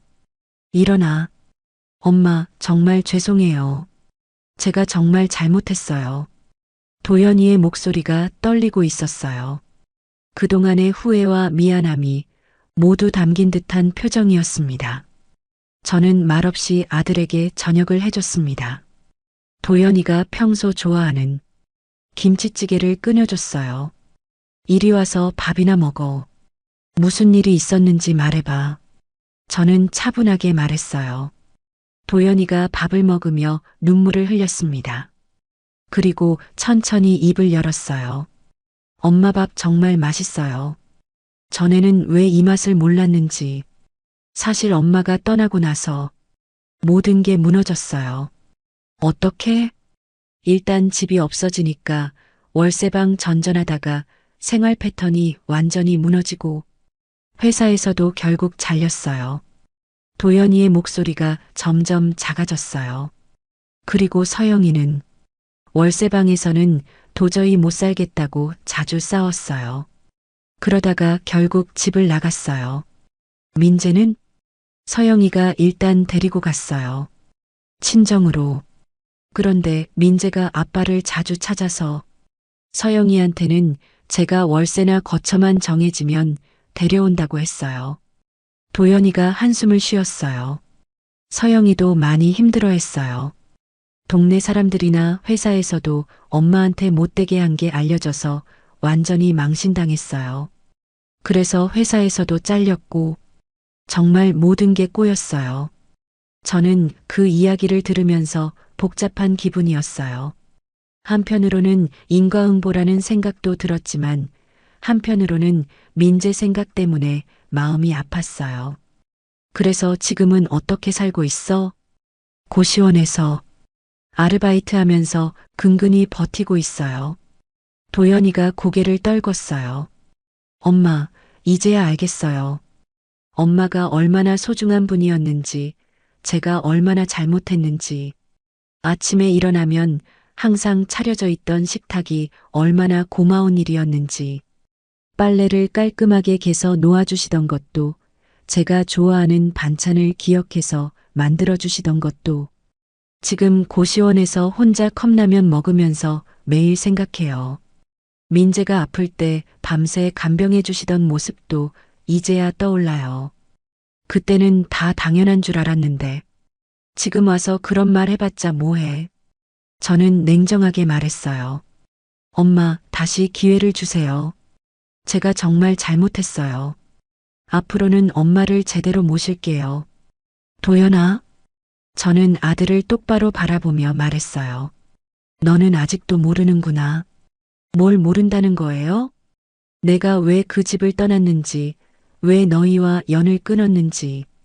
도연이는 대답하지 못했어요. 나는 돈이 문제가 아니었어. 존중받지 못하는 게 문제였어. 가족 취급을 받지 못하는 게 문제였다고. 제 목소리가 조금 높아졌어요. 그런데 너는 지금도 돈 때문에 힘드니까 엄마 찾아온 거 아니야? 도연이가 할 말을 잃었어요. 엄마, 그런 게 아니라. 그럼 뭐야? 정말 나를 그리워해서 온 거야? 진짜 용서만 받으려고 온 거야? 저는 직설적으로 물었어요. 도연이는 한참을 망설이더니 조용히 말했어요. 둘 다예요. 엄마가 그리웠고 동시에 도움도 필요했어요. 도연이는 적어도 솔직하게 털어는 놨습니다. 도연아, 나는 이제 예전에 그 순진한 엄마가 아니야. 저는 단호하게 말했어요. 이제는 나도 내 인생을 살 거야. 너희 눈치 보면서 살지 않을 거고. 그럼 저는 어떡해요? 내가 알아서 해. 다른 사람들 다 그렇게 사는 거야. 도연이의 얼굴이 절망적으로 변했어요. 하지만 도연아, 저는 잠시 말을 멈췄다가 다시 입을 열었어요. 완전히 연을 끊자는 건 아니야. 엄마, 가끔 안부 전화 정도는 할 수 있어. 하지만 다시 함께 살 생각은 없어. 도연이가 고개를 끄덕였어요. 그리고 민재는 가끔 보고 싶어? 알겠어요. 서영이랑 얘기해 볼게요. 하지만 민재는 할머니를 정말 그리워해요. 그 말을 들으니 마음이 아팠어요. 그리고 도연아, 한 가지만 기억해. 네. 가족은 혈연으로 이어지는 게 아니야. 서로 존중하고 사랑할 때 진짜 가족이 되는 거야. 도연이가 눈물을 흘리며 고개를 끄덕였어요. 이제 가. 그리고 정신 차리고 살아. 네, 엄마. 정말 죄송했어요. 도연이가 일어서서 깊게 인사했어요. 문을 닫고 나서 저는 한참을 생각했어요. 아들이 이렇게 망가진 모습을 보니 마음이 아프긴 했지만 그래도 후회하지는 않았어요. 오히려 이제야 진짜 가족의 의미를 깨달았다는 생각이 들었거든요. 다음 날 명숙이가 찾아와서 물었어요. 어떻게 됐어? 만났어. 그리고 정리했어. 어떻게? 완전히 끊지는 못했어. 나도 어쩔 수 없는 엄마인가 봐. 하지만 예전처럼 돌아가지도 않기로 했어. 그게 맞는 것 같아. 너무 냉정하게 하면 나중에 후회할 수도 있고. 명숙이 말이 맞았어요. 저도 그렇게 생각했거든요. 이제 정말 자유야. 저는 창밖 바다를 바라보며 말했어요. 그래, 이제 진짜 내 인생을 살아. 그날 밤 저는 오랜만에 평온한 마음으로 잠들었어요. 이제 진짜 모든 게 정리된 것 같았거든요. 아침에 일어나 바닷가를 걸으면서 생각했어요. 70이 넘은 나이에 이렇게 새로운 시작을 할 수 있다니. 인생이 참 신기해요. 그리고 무엇보다 이제는 정말로 제가 원하는 대로 살 수 있다는 게 가장 좋았어요. 아무에게도 눈치 보지 않고 아무의 허락도 받지 않고 그냥 제 마음대로 살 수 있는 자유 말이에요. 그렇게 도연이와의 정리가 끝나고 나서 목포에서의 새로운 일상이 시작됐습니다. 정말 평온하고 자유로운 시간들이었어요. 아침에 일어나면 바닷가를 산책하고 명숙이와 함께 시장을 보고 동네 할머니들과 화투도 치고 이런 소소한 일상이 얼마나 소중한지 새삼 깨달았어요. 정분아, 너 정말 좋아 보인다. 표정이 완전히 달라졌어. 명숙이가 그렇게 말할 때마다 저도 그런 것 같다는 생각이 들었어요. 거울을 보면 예전보다 훨씬 편안하고 밝아 보였거든요. 한 달 정도 지났을 때 도연이에게서 전화가 왔어요. 엄마, 안녕하세요. 응, 어떻게 지내니? 괜찮아요. 민재도 제가 데리고 왔고 계약직이지만 새로운 직장도 구했어요. 그리고 정신 차려서 상황은 조금씩 나아지고 있어요. 그래, 열심히 해. 그리고 민재가 엄마 보고 싶다고 계속 그래요. 그 말을 들으니 가슴이 먹먹해졌어요. 그래. 엄마, 괜찮으시면 민재 한번 데리고 내려가도 될까요? 저는 잠시 망설였어요. 민재를 보고 싶긴 했지만 다시 마음이 흔들릴까봐 걱정됐거든요. 그래, 한번 와봐. 일주일 후 도연이가 민재와 함께 목포에 내려왔어요. 할머니, 민재가 저를 보자마자 달려와서 안겼을 때 눈물이 핑 돌았어요. 몇 달 동안 참았던 그리움이 한꺼번에 밀려왔고 작은 손이 저를 꼭 안는 순간 가슴이 뭉클해졌어요. 이 아이를 위해서 제가 옳은 선택을 했나라는 의문도 잠시 들었습니다. 몇 달 만에 보는 손자는 키도 더 크고 말도 더 잘하게 됐더라고요. 민재야, 우리 민재 더 커졌네. 할머니, 보고 싶었어요. 할머니는 왜 안 와요? 민재의 순진한 질문에 마음이 아팠어요. 할머니가 이제 여기서 살기로 했거든. 바다도 보이고 공기도 좋아서. 그럼 저도 여기서 같이 살면 안 돼요? 민재는 아빠 엄마랑 살아야지. 그날 하루 종일 민재와 함께 바닷가를 걸었어요. 모래성도 쌓고 조개 껍데기도 주웠어요. 오랜만에 손자와 보낸 시간이 너무나 소중했어요. 저녁에는 민재가 좋아하는 갈비찜을 해줬어요. 할머니, 이 맛이에요. 엄마가 해주는 것보다 더 맛있어요. 민재가 맛있게 먹는 모습을 보니 보람이 느껴졌어요. 할머니, 자주 올 수 있어요? 글쎄, 아빠 엄마가 허락하면 가끔 올 수 있을 거야. 그날 밤 민재를 재우면서 생각했어요. 이런 시간들이 있어서 인생이 아름다운 건가 보다. 다음날 도연이와 민재가 돌아가면서 도연이가 말했어요. 엄마 건강하세요. 또 올게요. 민재도 너무 좋아했어요. 가끔 데리고 와. 그리고 너도 건강하게 살고. 네, 엄마. 꼭 그럴게요. 그렇게 보내고 나서 저는 명숙이에게 말했어요. 명숙아, 이런 거면 충분한 것 같아. 뭐가? 가끔 민재 보고 도연이 안부도 물어보고. 이 정도면 가족으로서 할 일은 하는 거잖아. 그렇지. 나라면 진짜 평생을 안 보고 살 텐데. 넌 너무 정이 많아서 문제야. 그래도 그게 너다운 거겠지. 너무 냉정하게 끊어버리는 것보다 훨씬 좋은 것 같아. 명숙이도 제 선택에 동의해 주었어요. 그 후로 가끔씩 도연이가 민재를 데리고 내려왔어요. 그리고 일주일에 한 번은 안부 전화를 했고요. 적당한 거리를 두고 지내니까 오히려 편했어요. 몇 달 후에는 더 좋은 소식이 들려왔어요. 도연이가 새로운 정규직 직장을 구했다는 거였어요. 엄마, 제대로 된 회사에 취직했어요. 그래, 다행이다. 서영이도 민재랑 함께 살기로 했어요. 그동안 많이 반성했나 봐요. 잘 됐네. 저는 진심으로 그렇게 생각했어요. 그들이 잘 사는 게 민재에게도 좋은 일이니까요. 그런데 몇 달 후 예상치 못한 전화가 왔어요. 서영이에게서였어요. 어머니, 안녕하세요. 무슨 일이니? 어머니, 그동안 정말 죄송했어요. 제가 너무 철없었어요. 서영이의 목소리에서 진심이 느껴졌어요. 이제 와서 그런 말 해봤자 뭐해. 어머니, 정말 잘못했어요. 저 때문에 어머니가 얼마나 힘드셨는지 지금이라도 사과드리고 싶었어요. 용서해달라는 게 아니라 그냥 제가 얼마나 잘못했는지 말씀드리고 싶었어요. 서영아, 나는 이제 예전으로 돌아갈 생각 없어. 네, 알아요. 그냥 가끔이라도 연락드려도 될까요? 민재가 할머니를 너무 그리워해서요.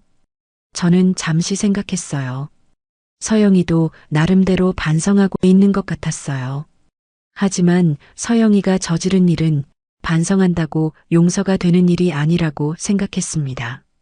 민재 때문에라도 아예 끊을 수는 없겠지. 하지만 서영아, 나는 이제 너를 며느리로 생각하지 않아. 그냥 민재 엄마 정도로만 생각할게. 너랑은 예전처럼 되돌아갈 수는 없을 것 같다. 네, 알겠어요. 그것만으로도 감사해요. 그렇게 서영이와도 최소한의 관계를 유지하게 됐어요. 완전히 용서한 건 아니지만 민재를 위해서라도 아예 끊을 수는 없었거든요. 시간이 흘러 1년이 지났을 때 저는 정말 만족스러운 삶을 살고 있었어요. 아침에 일어나면 바다를 보며 커피를 마시고 명숙이와 함께 동네를 돌아다니며 이런저런 이야기를 나누고 텃밭에서 기른 채소로 요리도 하고 정말 소소하지만 행복한 일상이었어요. 정분아, 너 정말 잘 선택한 것 같아. 명숙이가 어느 날 그렇게 말했어요. 뭐가? 서울 떠나온 건 말이야.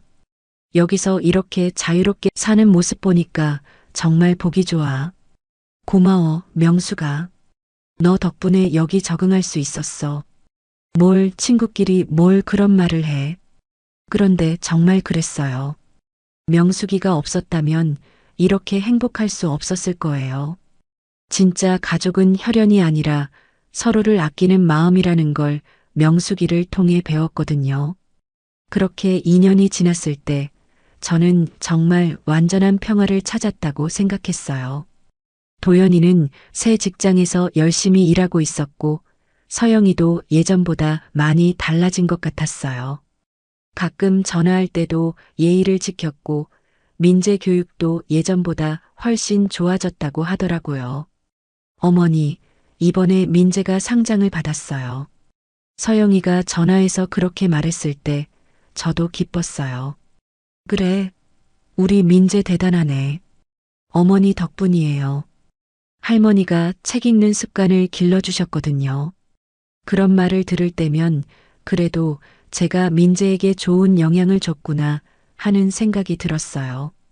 어느 날 저녁 바닷가를 산책하면서 생각했어요. 73살의 새로운 인생을 시작할 수 있다니 정말 신기한 일이었어요.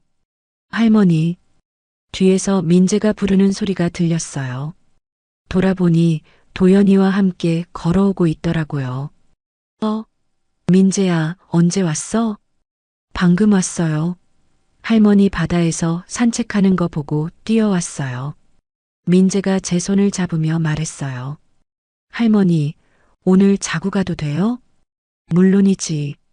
그날 밤 3명이서 함께 저녁을 먹으면서 도연이가 말했어요. 엄마, 정말 건강해 보이세요. 여기 공기가 좋아서 그래. 그리고 정말 행복해 보이세요. 도연이가 진심으로 말하는 것 같았어요. 그래, 나는 이제 정말 행복해. 저도 이제야 알겠어요. 가족이 뭔지. 그래, 가족은 그냥 같이 산다고 되는 게 아니라 서로 존중하고 아껴줄 때 진짜 가족이 되는 거더라고요. 도연이의 말에 저는 고개를 끄덕였어요. 늦게라도 깨달았으니 다행이야. 그날 밤 민재를 재우고 나서 도연이와 이야기를 나눴어요. 엄마, 진짜 죄송해요. 그리고 고마워요. 뭐가 고마워? 엄마가 그런 선택을 해주신 덕분에 저도 정신을 차릴 수 있었어요. 그리고 민재도 제대로 키울 수 있게 됐고요. 앞으로 민재 앞에서 부끄럽지 않은 아빠가 되려고요. 잘하고 있으면 됐어. 앞으로도 이렇게 가끔 와도 될까요? 그래, 가끔 와. 하지만 너무 자주 오지는 마. 나도 내 생활이 있으니까. 네, 알겠어요. 다음 날 아침 그들을 배웅하면서 저는 정말 만족스러웠어요. 이런 관계가 딱 좋은 것 같았거든요. 너무 가깝지도 않고 너무 멀지도 않은 서로를 존중하는 관계 말이에요. 그날 오후 명숙이가 찾아와서 물었어요. 어떻게 됐어? 좋았어. 이제 정말로 다 정리된 것 같아. 그래, 다행이다. 명수가 고마워. 뭐가? 너 덕분에 진짜 가족이 뭔지 알게 됐어. 명숙이가 웃으며 말했어요. 뭔 소리야? 우리는 원래 가족이었잖아. 그 말이 맞았어요. 혈연으로 이어진 가족보다 마음으로 이어진 가족이 더 소중할 때가 있다는 걸 명숙이를 통해 배웠거든요. 73살에 시작한 새로운 인생, 늦었다고 생각할 수도 있지만 전혀 늦지 않았어요. 오히려 지금이 제 인생의 진짜 시작인 것 같아요. 오정분으로서 말이에요. 이 순간이 제 인생에서 가장 평온하고 아름다운 시간인 것 같습니다. 여기까지 제 이야기를 들어주셔서 감사합니다.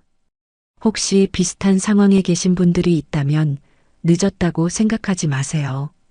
언제든 새로운 시작은 가능해요. 자신을 위한 삶을 사는 것, 그것이 진정한 행복의 시작입니다. 오늘의 이야기가 재미있으셨으면 구독과 좋아요, 알림 설정 한번 눌러주세요. 댓글로도 꼭 시청하고 계신 지역을 알려주시고요. 그럼 사연 보름달 다음 사연으로 다시 찾아뵙겠습니다. 행복하세요.